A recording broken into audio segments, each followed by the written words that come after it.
Hello there, everyone. My name's Andrew. And I'm Kassy. And this is the Culips English Podcast.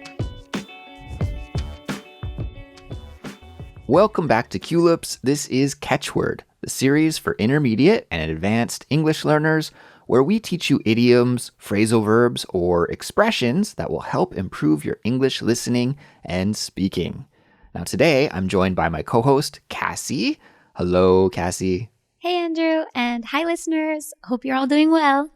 Kassy, I have to ask. I've got a question for you here right off the bat. And the question is related to stress. I'm wondering, have you ever been so stressed out that you thought there was just no way that you could deal with the stress? Totally, Andrew, especially during this time of year. It's kind of like the crunch time in the school year, third quarter, lots of projects and activities and stuff like that. And I'm feeling the pressure a little bit, you know?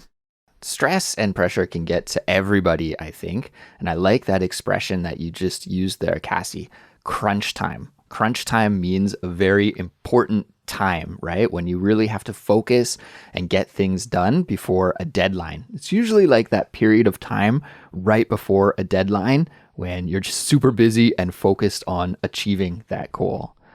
And I think it's nice that you brought that up because today we are actually going to be talking about two idiomatic expressions that are related to stress and pressure.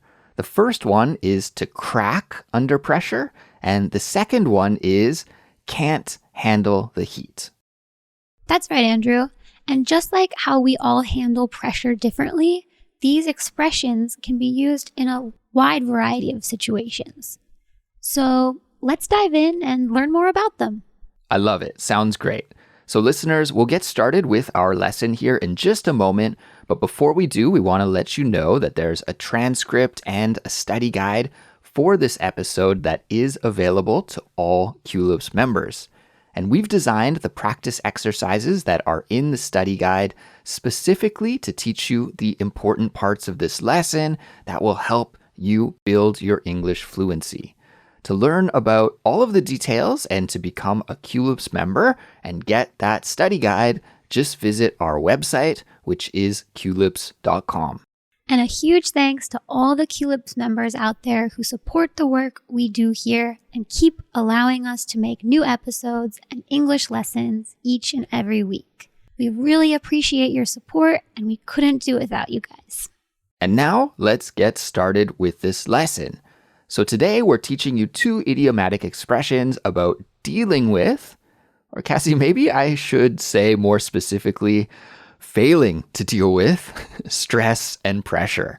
And the first expression is to crack under pressure or to crack under the pressure. Sometimes we say this expression with the word the, and sometimes we can omit it. So it's kind of optional, but sometimes you'll hear people say it and other times you won't. Don't worry about that. It's just kind of personal preference, I think.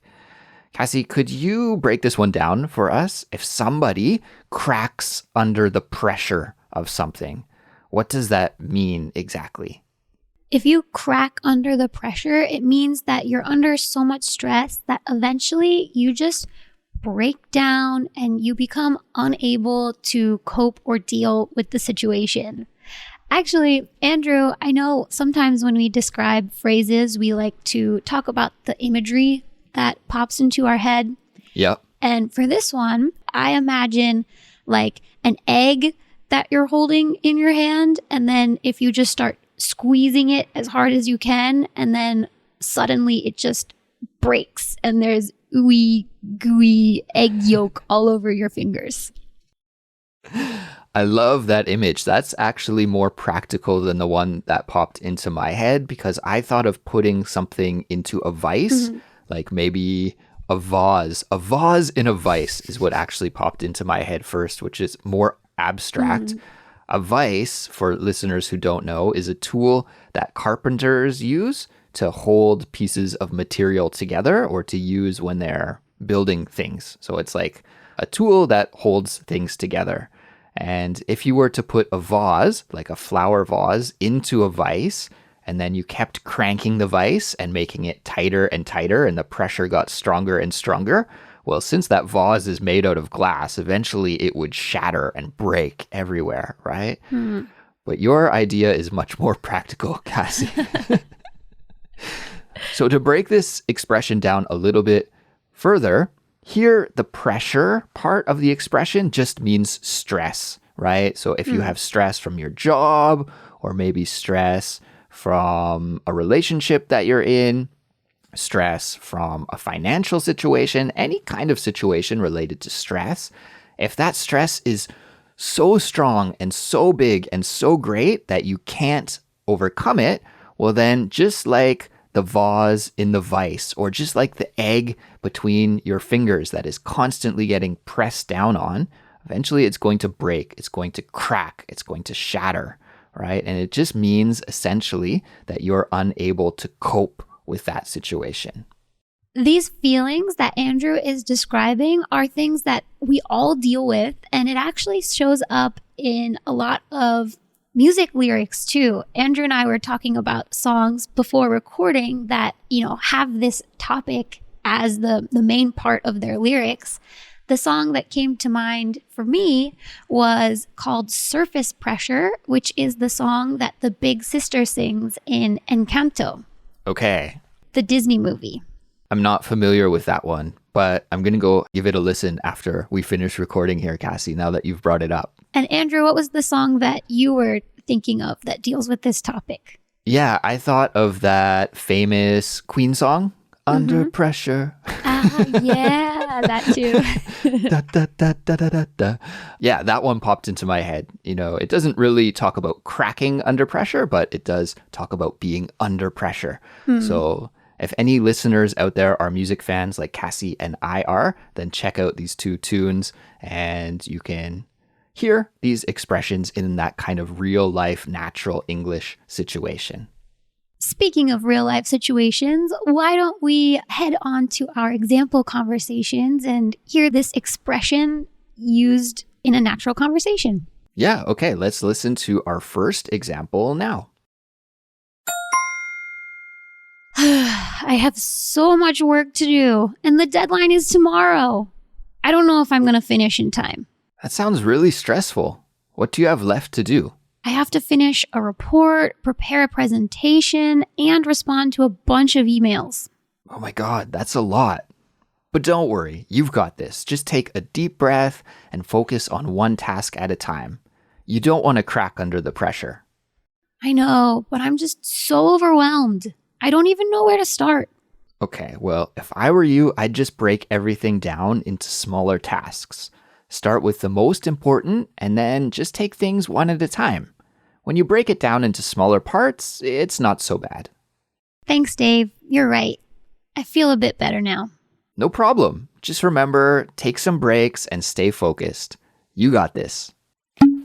Let's break this example down. So in that example, we hear two coworkers talking with each other, and one of the coworkers is under a lot of pressure, and she is very stressed out. She has to do a report and prepare a presentation and send a bunch of emails as well. So she's just very, very busy, and she's worried that she might crack under this pressure.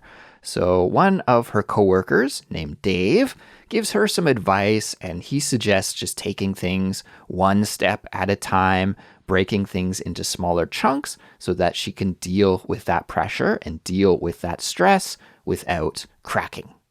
Why don't we listen to example conversation number 2 right now? Let's do it. I can't believe I failed that job interview. I was so prepared, but as soon as I got in there, I just blanked. Oh, no. I'm so sorry to hear that. What happened? I don't know. I practiced all my questions and I knew the company really well, but as soon as the interviewer started asking some questions, my mind just went blank. It sounds like you were really nervous. I guess so. I was just so worried about making a good impression that I put too much pressure on myself. It's understandable to be nervous in a job interview, but you don't want to crack under the pressure. Do you think there's anything you could have done differently to prepare? I guess I should have done more mock interviews with someone else so I could get used to answering questions in that stressful situation when I was under pressure. Don't worry, you'll get another opportunity to ace that job interview. Just remember to stay calm and be confident. In this example conversation, we have two friends who are discussing one friend's kind of failed job interview. That's right, a failed attempt at a job interview. Yeah, this guy was, really nervous. And he said that as soon as he got into the interview and started being asked questions, his mind just went blank. He couldn't think of anything. I think many people can probably relate to this. I know that I've had this experience in my life before.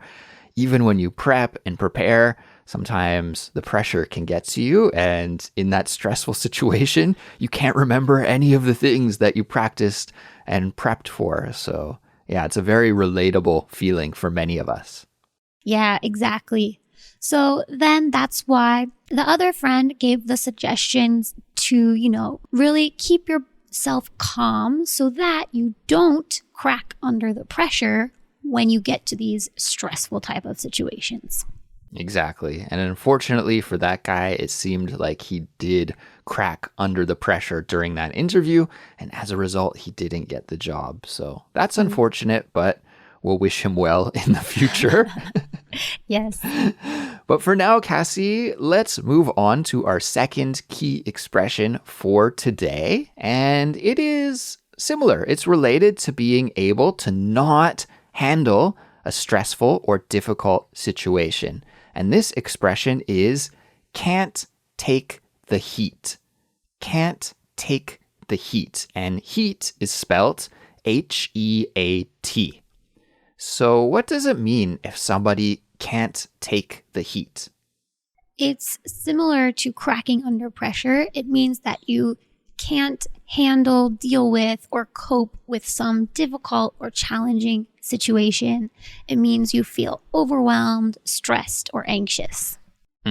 So the heat in this expression is usually related to stress, right? It means you can't handle the stress. You can't take the heat. The heat is the stress or the pressure. And again, it could be related to so many different stressful situations.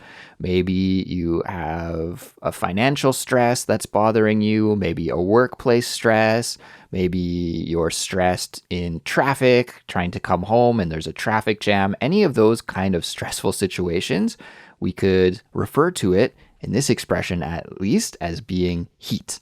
You hear this expression a lot in movies, especially related to competitions, like sporting event competitions, cheerleading competitions. One team might egg on the other team, which means like tease the other team and say like, you can't take the heat. Which means like you're going to crack under the pressure, you're going to fail, you're going to bomb this. Kassy, correct me if I'm wrong about this, but it's my gut feeling that we usually don't use this expression too much to talk about our own personal experiences. You can, but I think it's much more common to use it to talk about other people. That guy couldn't handle the heat. She couldn't handle the heat. We're talking about like other people being so stressed out that they had to quit or stop doing something. Yeah, that's totally right. This is an expression that we usually use to talk about other people under pressure rather than ourselves. Although not exclusively. Like we could use it to talk about ourselves, but I just don't think we do that much. One other thing that I wanted to add here before we get to our examples is that there is a very similar expression in English that we use from time to time, which is, if you can't handle the heat, get out of the kitchen. Or stay out of the kitchen. If you can't handle the heat, get out of the kitchen. Or sometimes we say stay out of the kitchen. And here the kitchen means like a kitchen like at a restaurant, right, is a very busy, hectic place with many chefs cooking. And there are many stoves burning and ovens going. So it's a very hot place and high pressure place. And we use this expression to say like, if you can't handle this stressful situation, then you shouldn't be here. You should quit. Now, we use this expression in many different situations, not just about cooking. It could be like, Kassy, maybe you join a volleyball team and the practices are just too intense. And after every practice, you're just exhausted and you talk to the captain of the team and you say like, oh my God, these practices are just so intense. I can't handle it. Well, if the captain of the team was kind of a jerk, they might say to you like, if you can't handle the heat, get out of the kitchen. Meaning like, if you can't keep up with this rigorous practice that we're doing on the team, well, then you should quit the team. That kind of idea. Yeah, it's kind of a intimidation tactic. It's like, you're too weak for this. What are you, a baby? Come on, man up. Exactly. And in fact, I think it's a very rude thing to say to somebody. I've maybe only said this expression to my friends when I'm joking with them. Yeah. I would never say it seriously because I do feel like to tell that to someone is a little bit too strong for my personality, but you will hear it often in movies and TV shows, like you said, so it's a great one to at least recognize and know what it means when you hear it. And with that said, I think it's time to jump into some examples. So why don't we listen to our first example conversation right now? Let's do it. I can't believe how rude my boss is. Every time I try to talk to her, she just totally shuts me down. Sounds like you're dealing with a pretty tough situation. But, if you can't handle the heat, maybe it's time to talk to HR and get some support. I don't know if that would help though. HR seems to always just side with the management, and I don't want to rock the boat and cause trouble. But sometimes you just have to speak up for yourself. It's important to let someone know what's going on so they can help you. Yeah, I guess you're right. I'll schedule a meeting with HR tomorrow and see what they suggest. Great idea. Good luck. Let's break this example conversation down. So in this example, two friends are talking and one friend is complaining just about how rude his boss is. And every time that he tries to talk with her, she is just very rude and shuts him down, essentially just ignores him. So his friend sympathizes and says, like, maybe if you can't handle the heat in that situation, if you can't handle the pressure, the stress, then you should talk to the HR department at the office, the human resources department, and try and resolve the issue that way. So he thinks about that for a moment and says, yeah, okay, that's not a bad suggestion. I'll try that and see if it will help me out. The reason why he doesn't want to do that, Kassy, is because he thinks that will rock the boat. He said, I don't want to rock the boat and cause trouble. It's another great idiom there, to rock the boat. What does rock the boat mean? Literally, rocking the boat, causes maybe water to slosh into the boat or disrupts the balance of the boat. So in this case, he doesn't want to disrupt the delicate balance of the relationships in his company. To rock in this situation doesn't mean to grab your guitar and go crazy with a solo.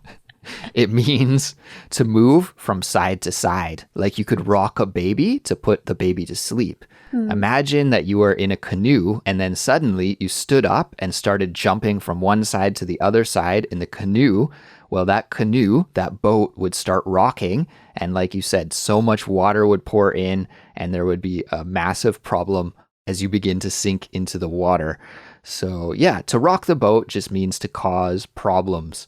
And this guy doesn't want to rock the boat, but he's going to because he can't handle the heat of this stressful situation and he needs some help. If he doesn't do something soon, he's going to crack under the pressure. That's right. That's right. Let's listen to our second example conversation now. I heard you quit the soccer team. What happened? Yeah, the coach was always pushing us to win and yelling at us. I just couldn't handle the heat anymore. And I actually started to hate the game. I'm so sorry to hear that. Nah, really, it's for the best.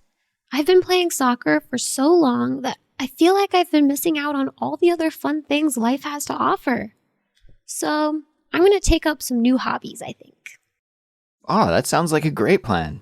You know, I love mountain biking, so if you ever feel like trying it out, just let me know. Thanks. I might just do that one day. In this example conversation, two friends are talking about this one friend quitting the soccer team.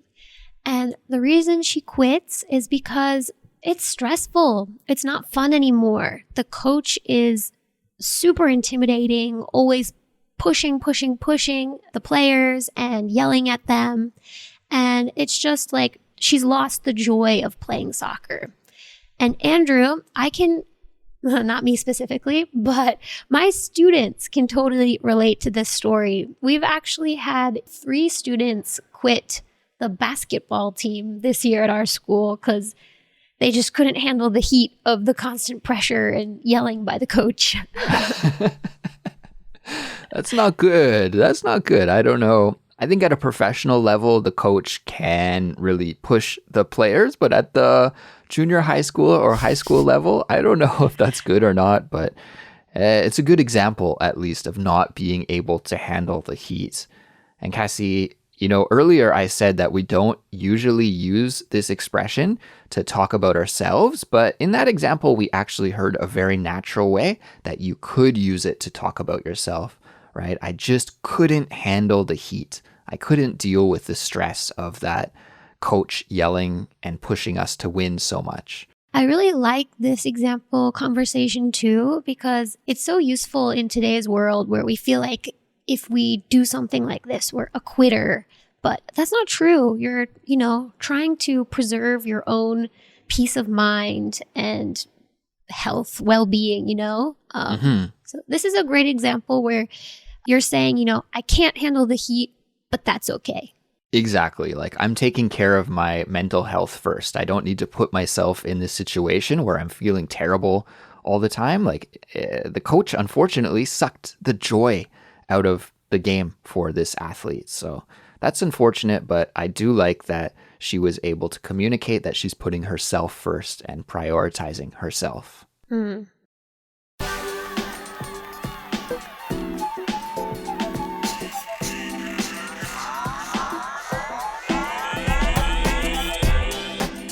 Well, everyone, I think that will bring us to the end of today's episode. Thanks for listening and awesome job on completing an English study session here with Kassy and I today.